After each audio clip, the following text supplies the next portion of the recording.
Bonjour, nous allons maintenant nous consacrer au cœur du système, le boîtier de sélection. D'autres peuvent l'appeler aussi le boîtier de distribution. Donc il se compose du boîtier fixe sur l'élément semeur.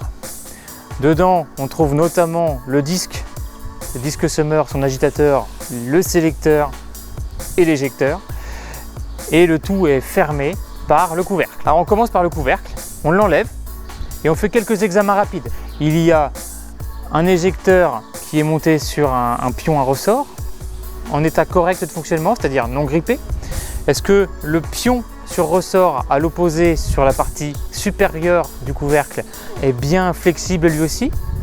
Sinon, il faut les dégripper. Si ces systèmes sont grippés, ça veut dire que notre circuit d'aspiration ne fonctionnera pas à son optimum et on risquerait d'avoir notamment des manques sur le disque semeur. Autre chose à vérifier dans le couvercle, la position de la trappe d'arrivée de graines. Quand vous inspectez cette trappe de niveau, vérifiez que la petite feuille plastique qui l'accompagne est en bon état. Sur certains semoirs, parfois, on voit que cette feuille plastique est absente ou détériorée, par exemple par des rongeurs qui auraient passé l'hiver dans le boîtier.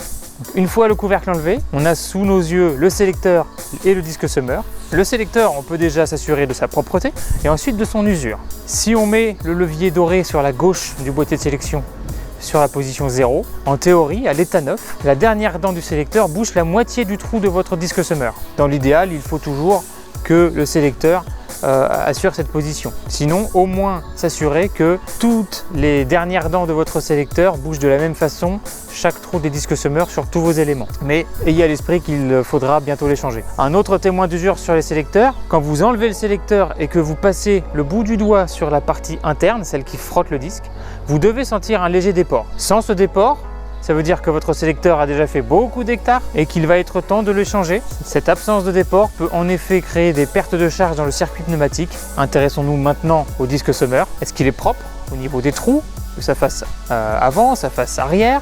Est-ce que les ailettes de l'agitateur sont propres également? Et au niveau de l'usure, si on regarde l'arrière du disque, est-ce que les rainures qui encadrent la rangée de trous sont vraiment conséquentes? Si vous sentez qu'il y a vraiment un déport qui approche le demi-millimètre, ça veut dire que vos disques commencent à être sérieusement usés et qu'il faudra les changer. Une fois le disque enlevé, vous avez vu sur l'insert en téflon blanc des boîtiers de sélection. Cet insert est la pièce sur laquelle vient frotter le disque semeur. Sur cette pièce, on voit des marques d'usure, des témoins d'usure, comme sur les pneus d'une voiture. Si on ne peut plus distinguer à l'œil nu ces témoins d'usure, ça veut dire que votre insert est usé et qu'il faut le changer. Enfin, après chaque grande période de semis, assurez-vous que tous vos boîtiers de sélection sont correctement vidangés, qu'il ne reste aucun grain ou brisure de graines à l'intérieur.